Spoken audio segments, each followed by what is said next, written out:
चौकट मोडून बघेन म्हणते, मनासारखे जगेन म्हणते, परी नेमका येऊन छळतो प्रश्न एक कातील, पण लोक काय म्हणतील. तुला जमणार आहे का?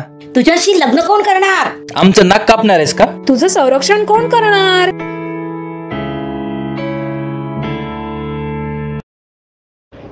मी एक स्त्री आहे, पण जुदो खेळून मी स्वतःचे संरक्षण करू शकते. मी एक स्त्री आहे, एक आई आहे, मला मुलगा असून पण मी त्याला भातुकली आणि बाहुल्यांबरोबर खेळायला देते. मी एक स्त्री आहे, पण मलाही मोठ्याने खळखळून मनमोकळेपणाने हसायला आवडतं. मी पण मुलगा आहे, मला पण भावनिक व्हायचं खूप स्वातंत्र्य आहे. मलाही रडू येतं, मीही रडतो. मी एक स्त्री आहे, पण मी एका छोट्या गावामधनं येऊन पुण्याला मेकॅनिकल इंजिनिअरिंग केलं आहे. मी एक पुरुष आहे, पण मला स्वयंपाक करायला आवडतं. मी एक स्त्री आहे, पण ह्या कॅन्टीनचा आर्थिक व्यवहार सांभाळत आहे.